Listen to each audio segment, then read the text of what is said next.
CataractCoach.com, podcast series, episode number 61, with Dr. Steve Schallhorn, rethinking refractive targets and learning from big data sets. Welcome back to our Cataract Coach podcast, and today I have a very special guest, Dr. Steve Schallhorn, who I first met back in the mid-1990s when I was a medical student. I could barely spell ophthalmology. I was at USC, and he was also there at USC as a corneal refractive fellow. And so, Steve, welcome to our podcast. I've got so many questions to ask you. Hey, thanks, Uday. Thanks for having me among your, distinguished group of people that you've interviewed for these podcasts. Oh, my pleasure. I mean, the amazing part is, I first met you about 30 years ago. I don't think I was shaving at the time, and neither of us had any gray hair. I totally remember that time. Yeah, Peter McDonald. Right. So obviously, even back then, you had a very strong interest. You had a very strong interest in keratocondylar refractive surgery. And so a lot of your research there at USC was, in fact, all excimer laser based. Tell us about that. Well, that, when I went through fellowship at Doheny, I was in the Navy. So it was really in the early 90s that I had this great impression, and others did too in the Navy, that refractive surgery, as it was now being using the excimer laser, it was in clinical trials, could have a lot of potential for people that go into harm's way. And so that was sort of the genesis of starting into this keratorefractive procedure in the U.S. Navy. I was in my fellowship. I went back from my fellowship back to the Navy Medical Center, San Diego, Balboa, as the cornea person down there. And really, to tell you the truth, even backing that up, the first clinical trial that was done in the Navy, I was the principal investigator, was done while I was a third-year resident. Wow. And so, again, realizing the potential that keratorefractive surgery can have, because at that point, keratorefractive surgery consisted of radiokeratotomy. Right. And radiokeratotomy was pretty popular back then. There were, people doing it. It was polarizing because there was an element of the ophthalmic community that was really against it. And there were people that say, hey, there's a need, and radiokeratotomy can work. But it was never embraced by the military. So when the excimer laser, the concept of the excimer laser and the early clinical trials, the first results came out. It's in clinical trials right now, the excimer laser. There was so much, from my perspective, so much appeal to that as a potential value for, again, people that have to go into harm's way. So what really got it started, though, was a guy named Frank Butler, who was also an ophthalmologist. The guy was a Navy SEAL, a fascinating individual. He was a Navy SEAL before he went into ophthalmology. He was in the Navy also. And he was working with now the SEALs. He was several years ahead of me. He was working with the SEALs, and we connected. And he said, I think this has got great potential.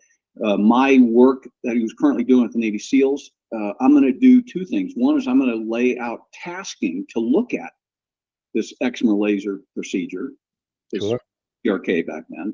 And then I'm going to get the Navy SEALs to do something which makes a project like this happen, and then he said, I'm going to fund it, or the Navy SEALs are going to fund it. So those two things, that kind of the official, hey, we'd like you to look at it, plus providing the money for that initial evaluation, is what really started the ball rolling.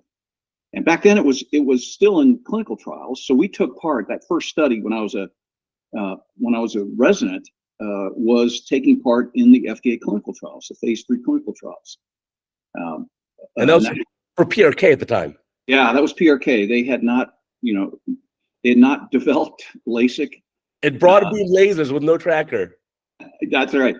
There was no tracker. We were actually, the very first one was with the Summit laser. Summit Apex Pro. I remember using it. Yeah, this was even before the Apex Pros, the OmniMed. Oh boy. And the original clinical trials that the Summit was using had a small optical zone, 5 millimeter optical zone, 5.5 millimeter optical zone. The OmniMed Summit laser was the laser that was introduced during the phase 3 clinical trials that could do a 6 millimeter optical zone. And so our clinical trial that we did in conjunction with Mickey Gordon down in San Diego. They used the OmniMed 6-millimeter optical zone. So that was, again, that was the genesis, I guess, of it. And then Wow. a couple years later, then we meet at USC. Wow. So we should take probably a few steps back and explain to those who don't know. You're a bit of a celebrity in our field because of your background. So you finish college and you decide you want to be a Navy fighter pilot. Now, how does this all work? And so obviously the selection process for that is obviously far more competitive than ophthalmology. That must be 1,000 people applying for one position. Well, it is competitive, and it got a lot more competitive in the mid '80s after the movie Top Gun came out. But even when I was applying, it was competitive. You had to have really good vision. And just backing up, so it was a friend and I, several friends and I, had really grown up with the space program. Sure. And that was, we were little kids. It was the Mercury, then the Gemini, then the Apollo launches, right? So we grew up with that. We were basically way into it. We went when I was in high school. We actually drove down and watched an Apollo launch, Apollo 15. We went to Cape Canaveral and we watched the Apollo blast off. We were way into it. Now, move ahead, we're in college, and so I'm not sure what I'm going to do. What I want to do, maybe medicine. My dad was a dentist, and when we graduated, kind of almost on a whim, it's like, well, wow, the Navy always needs pilots. It's a young man's sport. We can talk about that more, but sure. And I applied. He is a good friend of mine, and I apply at the same time. But back then, you had to have perfect vision. You had to have 20/20 uncorrected in each eye, and they measured it on an eye chart with 10 letters. So if you missed one letter, you were not 20/20. So you had to. So a buddy of mine, he was slightly myopic, very low amount of myopia, and he missed a couple letters. He could not be a pilot. Wow. They offered him to be a radar intercept officer, Navy flight officer, somebody who doesn't actually fly. He declined that, and he flew for the airlines. He was a captain on a 747 by the time he retired. Anyways, so it was competitive, but the Navy always needs pilots. And back then, this is in the kind of the late 70s, it was the wind down from Vietnam, and the Air Force was letting pilots go because they were scaling back from post-Vietnam. But the Navy, as I mentioned before, they always need pilots. There was always a big need. They train basically 1,000 pilots a year in their flight training, and so I, on a whim, I go down and I join. So that's kind of how that started. It was kind of a wild start to the whole process. But and if you want to go to medical school too, you got to do the pilot training first, because that's like a young man's game, right? Yes. So yes, it is. They haven't. I don't believe they've ever accepted someone into flight training that is over 30 years old. So it's a young man's. It's definitely a young. I say man, a young person's now. Sure. A young person's kind of sport, as I say.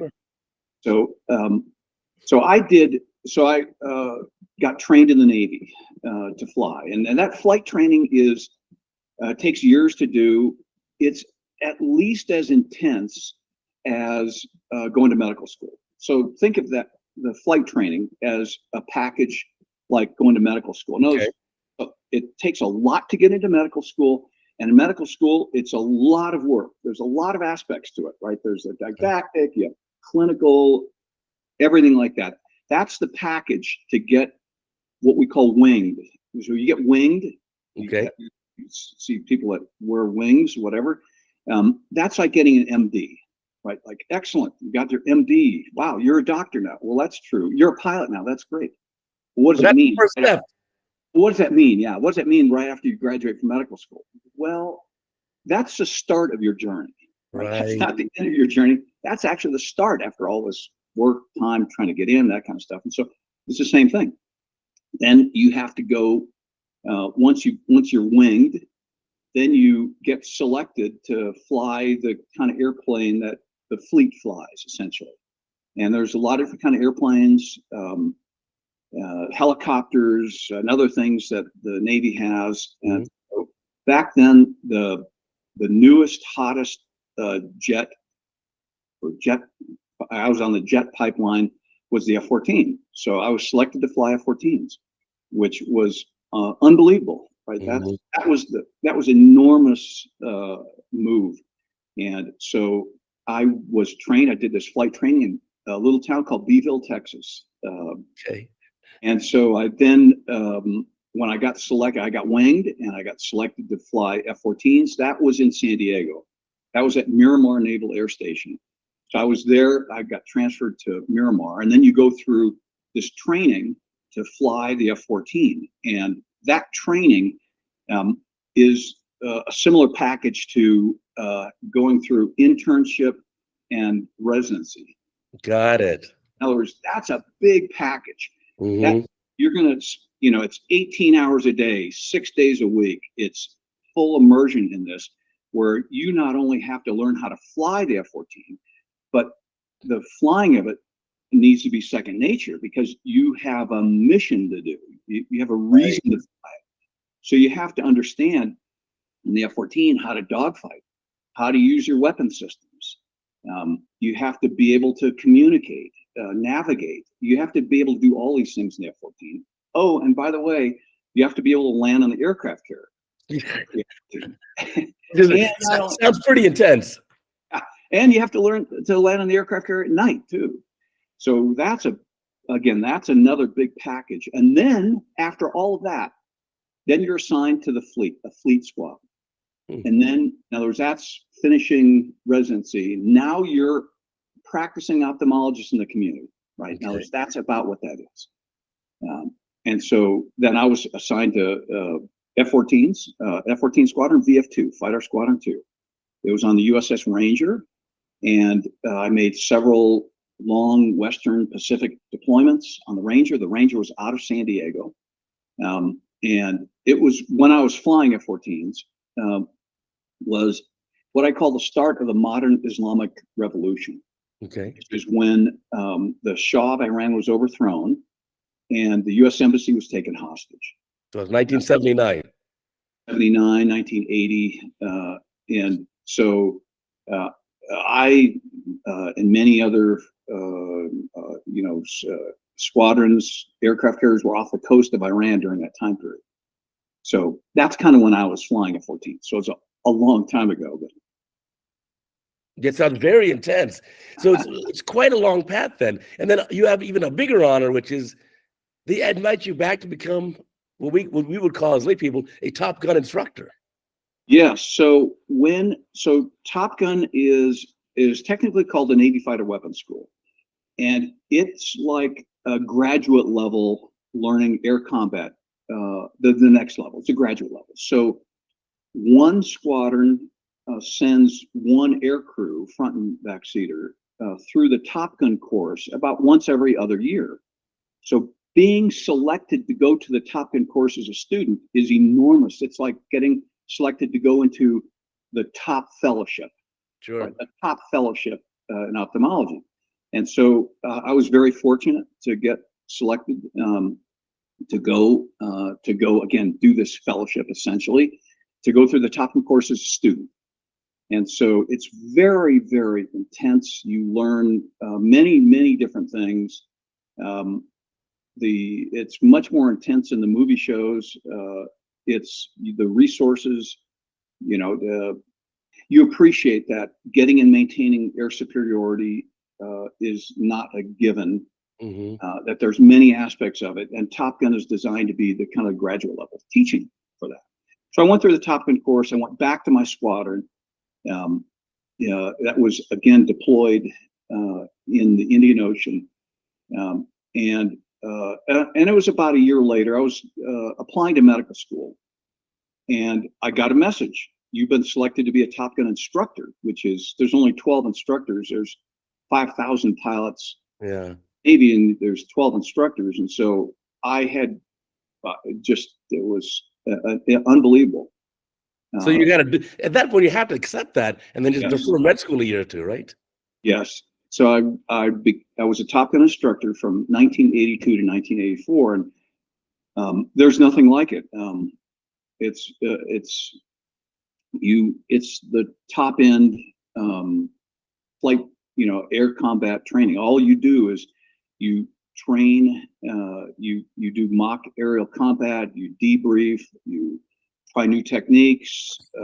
It's very, very intense and very realistic.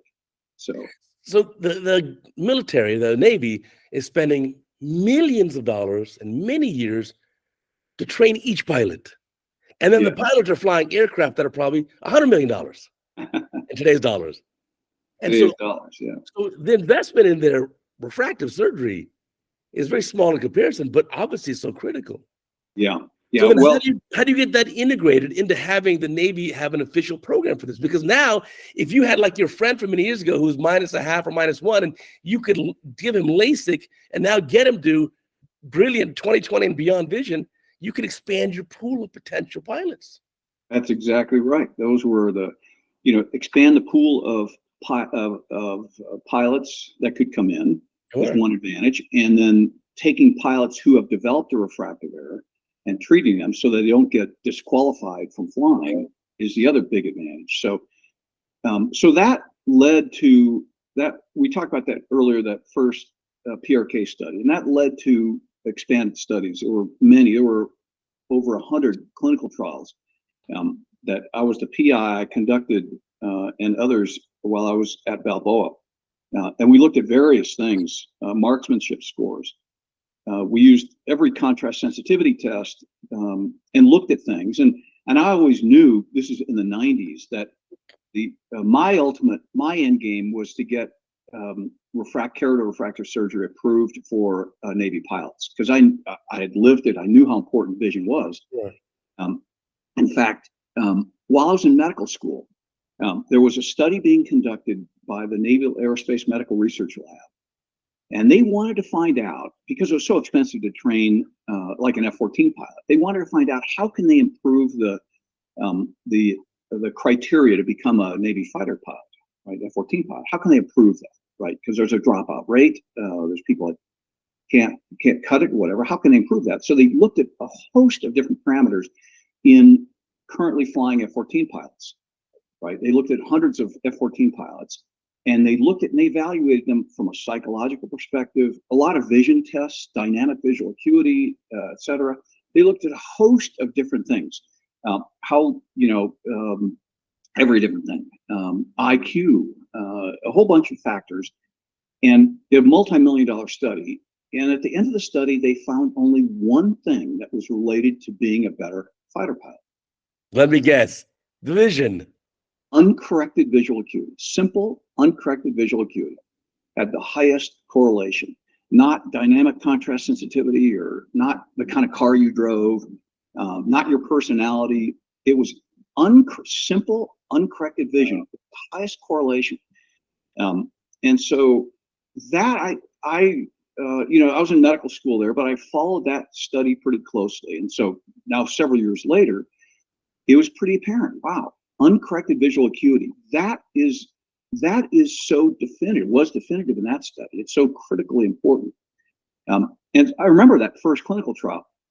So we put out. I didn't know how we needed 30 subjects. Okay. That's an FDA clinical trial, and so I didn't know what the interest would be in the community, in the Navy community, and so I put an advertisement in one of the base papers. We're looking for active duty people to participate in this photorefractive keratectomy study to correct myopia, and we got thousands of phone calls. I think we logged 15,000 phone calls, and it got to the point where we were the front office, the administrative staff of the ophthalmology department was just completely overwhelmed. And we got to a point, after we'd gotten thousands of calls, we would just tell the people that were interested, write a letter. Okay. Write a letter. Right? In other words, hang on, got it. I know you're interested. Write a letter. Right? Write a letter. And it was to me. So I got almost 1,000 letters. Wow. I actually published, it was an Arvo paper way back in the early 90s, an Arvo paper on this, the letters that we had received of people that were requesting entry into the study. And it was fascinating kind of read on these. This is why I want to take part in this clinical trial. I remember there was a guy that wrote a letter, and he said, "Hey, this is an officer. He was a damage control officer on an aircraft carrier. So he said, this is why I would like refractive surgery." So he was on, I think it was the Ranger, but this is years after I was flying, and there was a fire on board the Ranger, serious fire, killed people. It's fire on board a ship, any kind of ship, aircraft carrier was a very serious business, and the Navy spends a great amount of time, effort, money, training to make sure everybody knows how to fight these fires. And again, they have damage control officers and people work underneath them, and that's their primary job is there's a fire. So this guy, damage control officer, there's a fire, it's out of control. So he was wearing an onboard breathing apparatus, an OBA, right? So it surrounds the head, it's a breathing apparatus, et cetera. So he's fighting the fire with his fire team, and the fire's out of control. His OBA needs to be replaced. So he goes to a safe area to replace his OBA, takes it off. Now the guy's a contact lens wearer. He takes off his OBA, and all of a sudden the residual smoke and fumes kind of get caught up. Contact lens kind of sucks it up, whatever. His eyes, his contact lenses are extremely bothering him. He has to take his contact lenses out, right? So he has to remove his contact lenses, but he can't run back and grab anything, right? Because the fire's out of control. There are people literally dying in this thing. So he takes off his OBA. He has to remove his contact lenses, dons another OBA, right? Goes back in, fights a fire. But now he's uncorrected, right? He's uncorrected. So he gets a presidential citation, and he sent me the citation that read, Ensign, whatever his name was, for successfully fighting the fire as part of your fire team while being blind, essentially. He was like a -8.6 or something, right? Yeah, while blind, fighting it while blind without your contact lenses. So he was given a presidential citation. He sent me that, and he goes, this is why I need refractive surgery. And so I go, yeah, that kind of makes sense. I got it, right? That's kind of the mentality that the military has in this regard. In other words, improve performance. Somebody has to go into harm's way. This guy had to go into harm's way. So now there's a huge program, right? Yes. So after the inception of it, again in 1993, grew multiple studies. We finally got an excimer laser after it was approved. We did more studies. The Air Force got on board. They got a laser in the later 90s. The Army got an excimer laser, and it just started going from there. Then we got aviation started. We started doing large aviation studies, and then all of a sudden it just cascades. Right, the need is so high, so great, just like is in the community, refractive surgery. If you can reduce dependence on glass or contact lenses and do it in a reasonably safe and effective manner, which obviously PRK and LASIK and SMILE can definitely do that. Right. There's a huge advantage. And again, people that have to go into harm's way, policemen, firemen, for instance, right? There's an enormous need for them to have good uncorrected vision.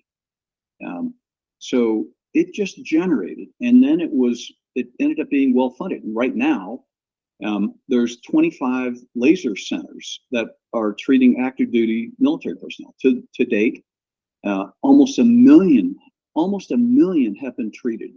Wow.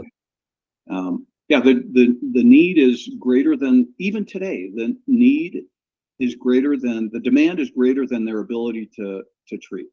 Right. I mean, especially now, the more we spend doing our devices and near vision, we tend to get more and more myopia, especially among young people. So now it's even a greater need. You bet. Absolutely. Well, here's for instance, the Naval Academy. So we started a program treating Naval Academy, and this was years ago. And now up to 40% of all people, the cadets in the Navy Academy, undergo refractive, keratorefractive surgery. Wow. Up to 40% of all of them. And it didn't used to be that way. The Naval Academy, just like way back, the Naval Academy, just like aviation, they required you to have 20/20 vision. Well, they had to stop doing that because to get the best candidates, Yeah. right, the best, most qualified candidates, they are oftentimes people that were myopic. And today it's definitely the case. So they So have to do it. what is state of the art now then? So for the Naval Medical Center, you have a patient, you have a potential patient, mid-20s, wants to be like you, a fighter pilot, and comes in, let's say, -2 refractive error, maybe some SIL. What's Yeah. the ideal there? We're doing probably femto, LASIK, wavefront optimized, wavefront guided. What are we doing here? Tell me. So it would be at Balboa, at Navy Medical Center, San Diego, would be SMILE. So they're doing SMILE. Okay. I would say many other centers, the state of the art is what we do in the community, and that's it could be PRK, and then especially the Army does a lot of PRK because of their concern about the flap stability from LASIK. Now, I think a lot of that, certainly in the community, the LASIK flaps are stable. We've published papers on this. Yeah. I've published papers on how stable the LASIK flap is, but nonetheless, that concern remains on flap stability. And so there's a high percentage of PRK that's being done.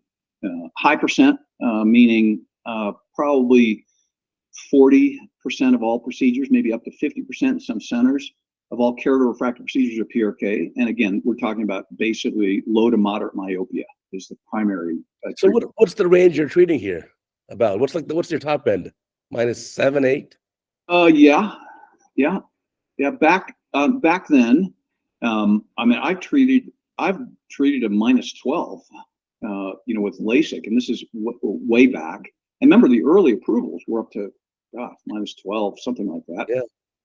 And so that's gradually come down a bit. I would say the upper end right now for LASIK is probably in the -8 range. For SMILE, a little bit higher. And there's certainly ICLs being done for high myopia, very high myopia, currently in the military. The go-to procedures, though, are just as they are, keratorefractive procedures: SMILE, PRK, and LASIK. And there's a combination of optimized and wavefront guided. What would be your target? So you get this guy's or gal, and you get a potential pilot. He or she's mid to late 20s, -2 refractive error. Are you aiming to keep them plano post-op? Or plus that? What are we aiming for? Yeah, it depends on the age, but generally +1/4 is what I would target for an active duty. A 28-year-old, -250, target +1/4. Now, that would be a 21-year-old +1/2, maybe. Sure. Well, so much accommodation. Now, changing gears though, what about for pseudophakia? You published or presented a study at the ACOS meeting in Aspen, and it surprised me when you're saying that maybe plano to -1/4 is not the right answer for best distance vision for our pseudophakic patients, for our, cataract patients. I would not say plano. I'd say plano should be the target. Okay. So if you hit zero sphere, zero cylinder, you're maximizing the patient's uncorrected vision and maximizing their satisfaction. Okay. So what that paper showed is one of the outcomes. This is a really important, I think, outcome for the community, and that is, and this is what I did commonly, and that is, IOLs generally come in half diopter steps. Right. Generally, they come in half diopter steps, and so you always have a straddling in your biometry and your IOL power calculation around zero. Right. A 20.5 diopter lens will leave the patient -0.32.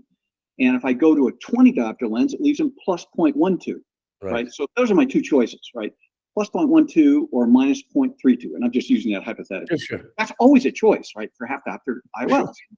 And so what I used to do routinely, and this was taught, well, always aim, in that case, always choose the little bit higher power to leave the patient slightly myopic. Even though they want good distant visual acuity, we're ophthalmologists. We know better than them, the patient. Right. Even they'll be happier if they're a little myopic. They'll get, and and there's some logic, but they'll have a little bit more near vision. They'll be happier, trust me. And that's what we did. I did that, right? Commonly done in the community when you have that split.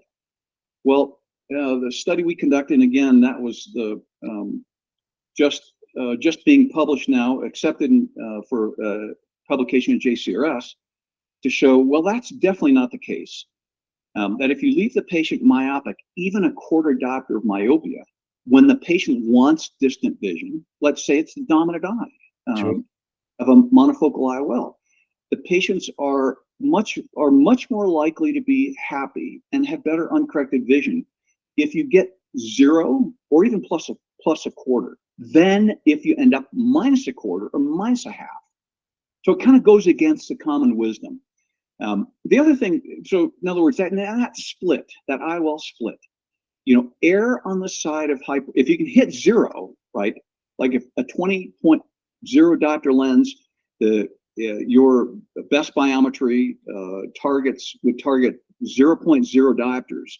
That's the one you want. You want to get 0.00 is what you want. But in that half diopter split, err on the side of hyperopia. Again, you're much more likely to have patients that are unhappy if you hit a little bit of myopia. And if in a multifocal lens or an EDOF lens, you gain almost nothing in near vision by having a minus quarter diopter. Right. You gain hardly anything, right? It's not worth a trade-off. Right. They gain one letter in a near chart, but you're giving up maybe one line of distant vision. Yes. And you're having a patient that's not quite as happy. Another interesting finding too is, we do, and I know you do a lot of these too, and the essentially refractive lens exchange. Okay. Refractive lens, patients come in, they're presbyopic. They want a refractive solution for distance. They want a refractive solution for distance and near, whatever. Or even if it's a cataract that meets the indications for cataract removal, but the patients still want, and the demand is quite high, as you know, especially increasing. They want distance, they want near vision. We put in a multifocal lens, or we put in an EDOF, or extended depth of focus IOL. And what we find for like refractive error, that the results haven't generally been quite as good, like refractive error, as they are for LASIK or SMILE, right? In other words, our LASIK patients, minus 250, a younger patient, we typically, well over 90% of those are going to end up 20/20. Right. Well over, I mean, a 30-year-old minus 3, the chance of them hitting 20/20 uncorrected is very high, greater than 90%. And yet a 60-year-old, 65-year-old who has a normal ocular health, right? Normal ocular health, no other issues other than they've got a cataract and they have been historically minus 250, right? And maybe they're a little bit more now with a cataract, but we put a lens in them, and maybe we get 80%. Yeah, maybe we get 80% 20/20. And so it's like, but minus 250, they're both the same minus 250, and the macula is just as healthy. Well, as it turns out, if you hit 0/0 on that 65-year-old, 94% or something like that would be 20/20 uncorrected. A very small, in other words, the tolerance for small amounts of refractive error is very, very tight in a pseudophake. It's very, very tight. So if we could, the more we can nail 0/0 in our pseudophakes, we can approach the results that we get with LASIK. We'll essentially get the results we have with LASIK, but it's got to be 0/0. So how do we achieve that with IOL calculations? Well, what that means to me is that we collectively, and I'm talking about industry, I'm talking about the community, I'm talking about our clinic staff, everybody, we as a big group need to step up the game, right? We need to have accurate biometry to predict the IOL power. We need accurate biometry. We need to have very precise, excellent nomograms, the power calculator nomograms, essentially. We need to have better ways to align toric IOLs. We need to have better, we need to up our game collectively. Industry needs to play a part in that. Should we do then? Because one of the things you mentioned, I want to repeat, which I thought was very bright, which is that, a young person who's phakic and has some accommodation, the landing strip, if you will, is pretty wide. Because if they end up dead on 000 plano, or plus a quarter, or even plus a half, they're still going to have great distance uncorrected vision because they've got that buffer of the accommodation. Whereas if I get a monofocal patient, a monofocal pseudophakic now, there's no accommodation left. And the landing strip now is relatively narrow. And so when you have that bell curve spread, those patients may end up, like you said, a little on the minus side, and therefore not have that great acuity. So should we now be putting in more, let's say, EDOF lenses? Because that has potentially a wider landing strip. I could put an EDOF lens aimed at everyone for plus a quarter and probably get more patients to uncorrected Snellen acuity of 20/20 than if I did a monofocal. Yeah, and what's it? I agree that having a wider landing strip, the landing strip argument, I think, is very real and very apparent. If you can nail 0, you're going to have the satisfaction levels and the uncorrected visual acuity levels that we expect from average moderate myope who's younger and you're doing LASIK on. Right. So that landing strip is narrow. How can we widen the landing strip? EDOF lenses or extended depth of focus lenses of enhanced monofocal lenses might be one way to do it. And again, the idea would be if you target a little bit of hyperopia there, you might have that's the landing strip. Because any amount of myopia, right? Like if you're any amount of myopia, you can't, the EDOF doesn't work the other direction, right?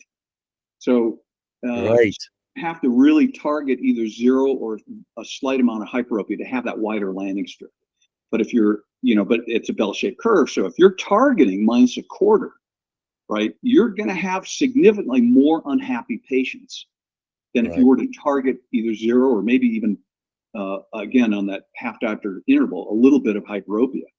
So you can have that wider landing strip. Now, what role does the patient's pre-op refractive error have in your planning? And the reason I ask is, after tens of thousands of cataract surgeries, I'm pretty convinced that someone who starts off, their whole life had been a little hyperopic. And so they had no glasses at all when they were younger. Somewhere around the 40s, they start wearing, 45, they start wearing some readers. By the time they're 55, they're wearing +1 for distance. And then on top of that, another 2 for reading. Those patients, I think, will be thrilled at plus a quarter, even plus a half. Yes. Yeah. What about a guy like we talked about, or like, here you go, like me, -2 sphere? I'm presbyopic. I got a -2 sphere. I don't like to even wear my full RX. I wear -175. Yeah. Well, I think what I have like myopia on the brain. So if I was choosing an IOL for me, I'd rather be plus a quarter, minus a quarter instead of plus a quarter.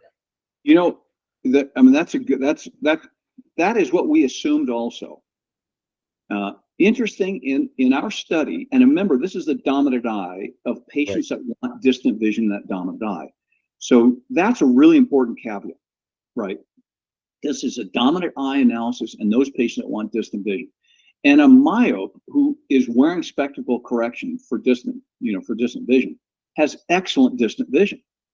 If that eye ends up myopic, you're more likely to be unhappy with that eye.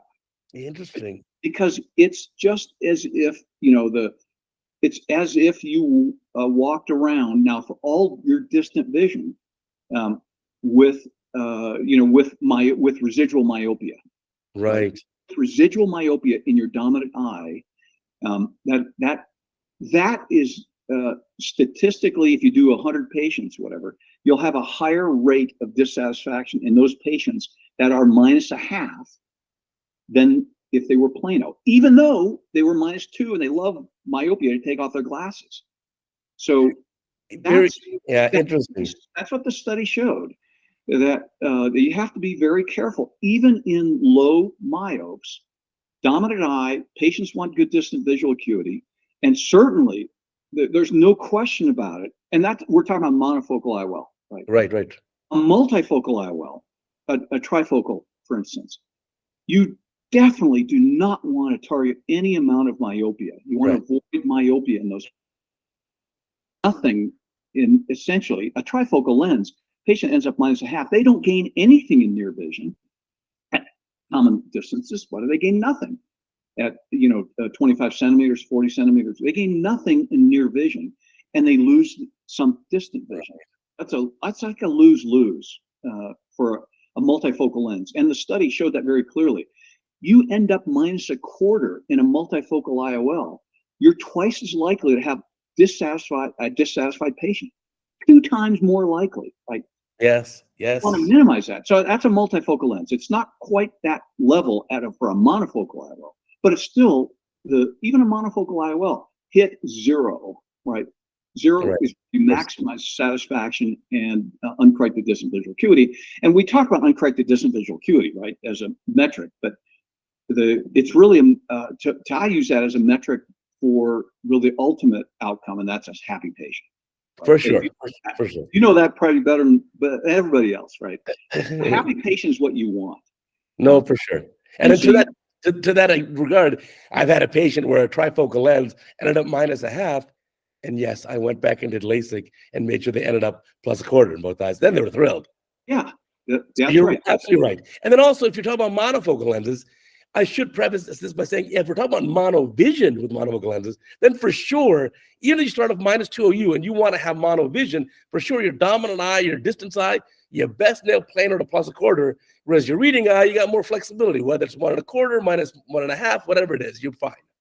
Totally agree. Yes, it is monofocal IOLs. Now, it brings up another kind of interesting question, that is, in a patient that you're going to do a monofocal IOL on, sure, and the patient wants a presbyopic solution, you're going to monovision, right? That is the presbyopic solution in a patient that you're going to put in a monofocal IOL. And patient has never tried a monovision before. What should be the target for that near eye? That's another very interesting. Yeah, that's another very interesting question. We're actually in the process of evaluating that with some large data sets. We did that in pseudophakic monofocal IOLs.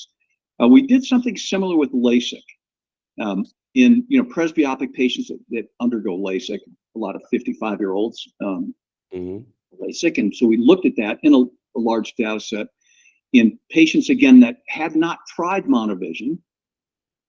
And you can give them obviously you give them a trial of monovision to make sure they'll accommodate for it. But nonetheless, what should you target? And we actually found in that LASIK study that in that circumstance where the patient has not been wearing monovision, contact lenses or whatever. Sure. If they do, well, that's your target. That's easy. Right? That's easy. But if they haven't, and they undergo this is going to be a short monovision trial. You're not going to give them a monovision trial for 6 months or a year or whatever. It's a relatively short monovision trial. That if they end up with about a 150 to 175 add, meaning residual myopia, that maximizes their satisfaction. Any more than that, the anisometropia really starts kicking in, anisoconia. Any less than that, they really don't have, adequate near vision. So somewhere in that range is a good target. Now, whether that applies for presbyopic patients or not, that's what we're currently evaluating. Yeah, I think I agree with you. Just anecdotally, if someone hasn't really done the monovision contacts before, if you do give them, the plano in one eye, minus 150 in the other, they're pretty darn happy. And then what I do, I make it easy for them. I tell them, because post-op day 1, they may not be so satisfied. They're like, it feels a little weird, a little off. I just tell them, live with it for 3 months. If you hate it after 3 months, come back. I'll do LASIK for the minus 150 and make it plano, and you'll be thrilled. Yeah. Then when they come back, I say, well, okay, you want LASIK now, because most don't come back. Most say, okay, they get used to it, they love it, it's the best thing ever. But the rare ones who come back, I say, okay, in my clinic, let me put in a minus 175 contact in that eye, and that'll make that near eye now plus a quarter. And then I say, okay, look out the window and say, oh my God, I love this, feels so much more balanced. And I say, okay, but look at your phone. And then they say, oh my goodness, I can't see a dang thing. I can't even see my watch. Yeah. I can't tell you, the patients you reverse monovision on, and then they come back saying, I want it to watch. That happens too. And that, which brings up another good point too. And that we're talking about a satisfied patient satisfaction, as what I consider the most important outcome, barring safety issues. It's the most important outcome. I think we totally we're aligned on that. But the problem is that patient satisfaction is a funny thing. It's a human nature type of thing. It has so many other factors wrapped up in it that it's hard to get a complete handle around why somebody is happy and why somebody may not be happy in any given patient. So what that means to me is that from a study standpoint, it takes large studies to weed out the patient that's just simply not going to be happy because they had to wait a long time to park. They couldn't find a parking spot, or waiting room, whatever. The music wasn't good, and they won't tell you that. But that's an element subconsciously of their I'm not happy, right? I'm not happy with this or whatever. Could be partly due to the refractive outcome, could be due to many different things, but there's elements of unknown that requires large sample sizes to make up for that human variability that naturally occurs with these type of things. And large studies that's why large studies, the sample size needs to be very large in order to tease out what are real drivers of satisfaction and what aren't. And there's no question that uncorrected visual acuity, we find that to be the strongest predictor of satisfaction, regardless of whether it's a pseudophakic patient with any kind of IOL. And again, dominant eye, patients want good distance vision, or LASIK or any other kind of procedure. It's the uncorrected vision. That's why, right? We've been talking about this for so long. That's why because that is a driver that we can control. That's an element of things we can control. There's other aspects of it too. Satisfaction. I think dry eyes clearly a factor in patient satisfaction. I think visual disturbances, especially from presbyopia correcting IOLs, can be a factor in patient satisfaction. And that, though, that to me is IOL design, of course, but patient expectations. That's something we can do something about. Right. Do something about, and that goes down to patient expectation. I like your approach. In the discussions you've had previously, I like your approach with that patient expectation thing, because setting the right patient expectation, we know that's going to be a driver of how happy the patient is. For sure. Ever with whatever they get. And so we talk about uncorrected visual acuity, obviously dry eyes, a big factor, visual disturbances, setting the right patient expectations. All of those are things we can do something about and control. We can't control things that are outside of our control, the personality of your patient, other than patient selection, right? We can't, these things we can't control, things we can control. So we're talking about things that we can directly control. Yeah, the patient expectation thing is so critical. I mean, a good example is I went to dinner recently in one of my favorite restaurants, and at the front check-in, they said, I'm sorry, it's going to be about a 30-minute wait. And I said, okay. And I just hung out. And then 15 minutes later, they said, hey, we got your table for you. And I was thrilled. And the food tasted better. But if the opposite happened, if they said it'll be 15 minutes, and then they finally see me after 20 to 30 minutes, I'd be disappointed. So it's kind of the expectations they set. So they're smarter than I am. That's a great example. And here's another good one too. And I learned this from Kobe Kraft. And that is setting the expectations on a presbyopia correcting IOL, multifocal IOL. Okay. And that is, listen, one day post-op, immediately after surgery, you're going to notice glare, halos around lights, especially at night. You're going to notice that. It's really important. It's a sign the lens is working properly. That's true. We want that, right? We want that. So you're going to notice it. It's a sign the lens is working properly. And with that sign, you'll notice you have good distant vision, and you'll have these halos, whatever, got it, streaking lights, and you'll have good near vision. We want that. So that sets the expectation. And patients come in and they go, well, gosh, doc, I see distance and I see near. it's great, but I'm not getting that glare and halo stuff that you said. Should I be concerned? I'm really happy with my vision, but should I be concerned? I'm not having that. You know, the lens is still working good for you. So I shouldn't be worried about it. No, you should not be worried. I think you got a good result. That's what you want, right? Yeah, for sure. Or the patient comes in saying, yes, I have those glare and halos around lights at night, and I do see good distance and good near. Excellent. Good. That's great. Yeah.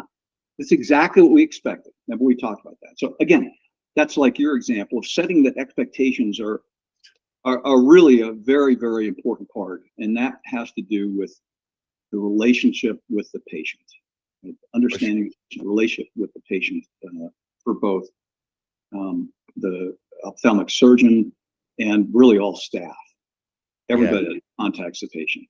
For sure. I think what I'm looking forward to, hopefully when in time for me to become pseudophakic in the future, is a truly accommodating IOL. And there are many in development, hopefully in the US, multiple make it to the market.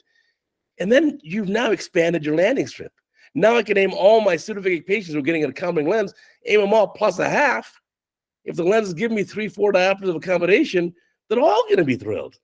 Yeah. Well, I think that's, listen, for the last 30 years or 20 years, whatever, since maybe not 20 years, but since accommodating IOLs have first come in, well, that has been the holy grail, to get an accommodating IOL where you can will the accommodation of the IOL, right? With your ciliary body, right? Where you can will that accommodation, and it would have a wide range, a large accommodative range. It's great. And I think that speaks of innovation, kind of the need for innovation that's going on right now, and the need for future innovation.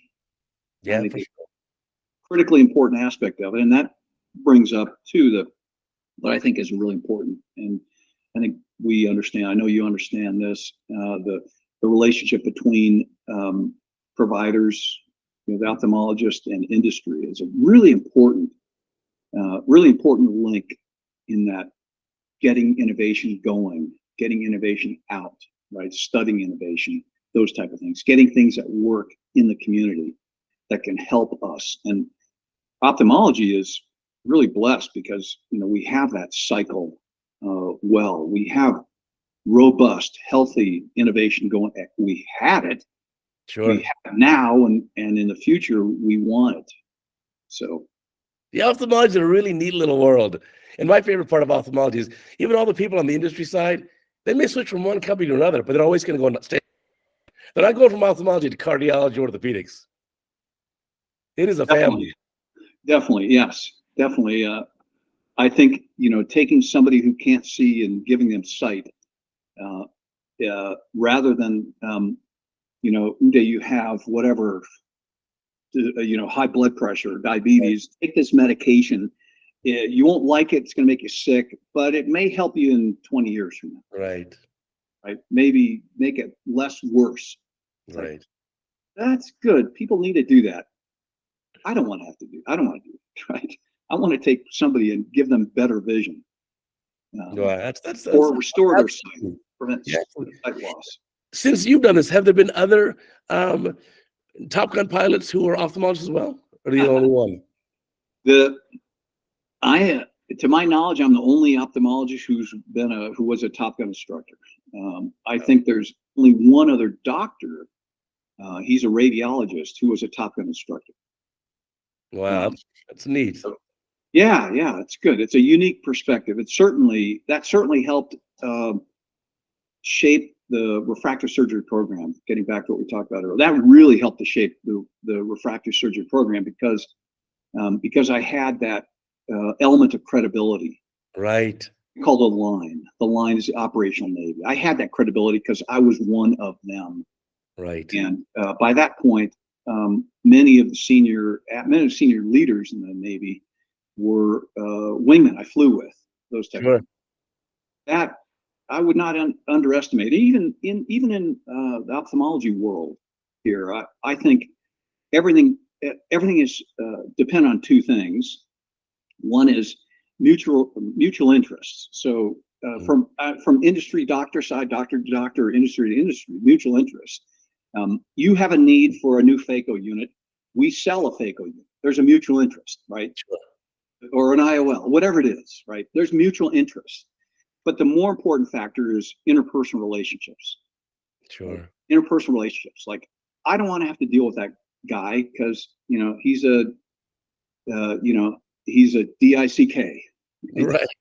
I don't want to have to deal with him. Or good guy, solid. He's reliable, dependable. I want to deal with him or her. I want to deal with that's interpersonal relationship type stuff. And just like it is in the Navy, just like it is in life, in ophthalmology, the ophthalmology world that we live in is no different.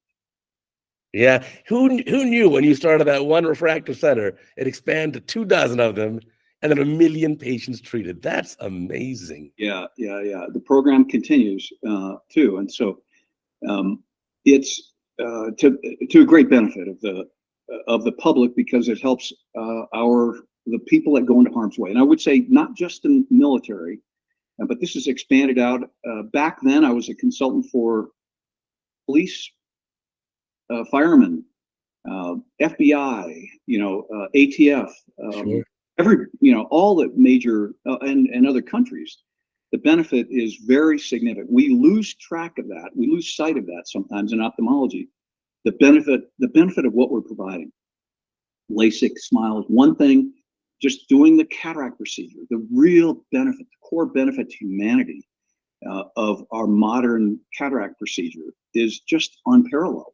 Yeah, for sure. And obviously, refractive surgery falls in the same category. We can lose sight of that immense benefit because we do it every day, right? Day in, day out, where sometimes we can lose the benefit of what we're doing, the positive effects. And that's, again, another great reason to be in ophthalmology, I guess. Yeah, I mean, post-op, I love doing surgery, but boy, post-op day one, where patients are just so wowed, that's a blessing. It's like we get to experience that, enjoy that every week. And I got to end on just two things. One is I really am going to think a lot about the dogma of everyone should be left minus a quarter, minus half, because I think you're right. That was the dogma. It's how I was taught 30 years ago, 20 years ago when I was a resident. It doesn't make a whole lot of sense when we sit here and think about it and when we talked about it. So I agree with that. And the last thing is, I want to know, when was the last time you actually flew a plane of any kind? Well, I do fly. I fly on United Airlines Row 44G. You know where that, all the way in the back, right by the bathroom. The last time I flew in an aircraft that had more thrust than weight, right? So that's thrust and weight, meaning it could just take and accelerate vertically. Was my last flight in Top Gun. Wow. Otherwise, you have no opportunity, right? We civilians have no opportunity to actually pilot in command an aircraft like that. Sure, of course. But they have that in the military. But do you fly like just personally, like even a small Cessna or something, or do you don't fly at all anymore? I did in medical school. I rented Cessnas, because when I left the Navy, when I left flying, I had multi-engine instrument rating, those kind of things, and I rented Cessnas, whatever. It's a totally different experience. For sure. Even for where I was at, it's a totally different experience. You in the F-14 or the airplanes they flew in Top Gun, there's redundant systems. There's an enormous amount of power. There's an ejection seat if you have a problem, right? There's everything, that full instrumentation, radar, you have everything, right? It's the best of technology, just like we have in ophthalmology, right? We talk about that, the best of technology. When you're flying fighter aircraft, it's the best technology. And then you go into a Cessna, and the throttle on the Cessna is a little thing that sticks out, kind of a little coolie hat, and it kind of sticks when it goes in because, it's relatively inexpensive. And the throttles on the F-14, somebody spent millions of dollars designing the feel of it. Right. So it's a totally different experience. And don't get me wrong, I mean, people that do that, I think it's great to be able to leave the Earth, to be able to move in 3 dimensions, right? It's what you're doing when you're flying, right? Move in 3 dimensions, whereas us landlubbers, we can only move 2-dimensionally. Yeah, right. Yes, we can walk upstairs, but but we're really confined to two-dimensional, whereas when you're flying, you're like a bird. You're moving three-dimensionally. And that you get this sense that you can move three-dimensionally when you fly. And so, yes, that's great. But going from aircraft to have more thrust and weight that are extremely maneuverable, Right. excellent visibility, all the systems, whatever, to a Cessna was just, and they're expensive too. It's expensive to do that. It was from my perspective, it was a enormous step down. It's like a Formula One race driver, and you say, well, would you like to? Yeah, I know you're no longer racing Formula One cars, but would you like to sit in the back seat of my Volkswagen Bug? Because it's driving and driving school. We can go 50 miles an hour. Okay, so that's cool. Right. But It's hard to compare. It's not my cup of tea. Yeah, it's expectation management. Yeah, exactly. Well, when you said, wait, the thrust is more than the weight of the plane. Like, whoa, that's crazy. Yeah, the thrust is more than the weight. And so again, these are just unbelievable machines. But getting back to ophthalmology, so is the innovation that we're using in ophthalmology. These are really unbelievable. OCT. Right. OCTs. Right, they're unbelievable technology. Our biometers, our operating scopes, the technology that goes into the IOLs we use, right? It's just unparalleled. This is incredible technology, right? This is billions and billions of dollars of technology that we have at our fingertips, much like a fighter pilot that the Navy flying F-35s has at his or her fingertips, right? The best technology that has been developed. And again, that's kind of the parallel between, kind of my aviation career and the ophthalmology career. Fantastic. Well, what a pleasure talking to you. I'm so glad we could catch up like this. Really some great insight. I'm going to start looking at lens calculations in a lot more detail. I'm going to avoid that dogma we talked about. Yeah. And you kind of give me a lot more passion here for this. This is amazing. Well, thank you, Steve. I appreciate it. All right, Uday, you bet. Great chat. You take care. Keep up the good work, by the way. Thank you. I want to remind the viewers and listeners, remember, we got a new podcast every single week, already the top podcast in ophthalmology. And like today's podcast, every week you're going to learn so much. I'll see you guys next time. And remember, no more minus a half when you want distance vision. See you next week.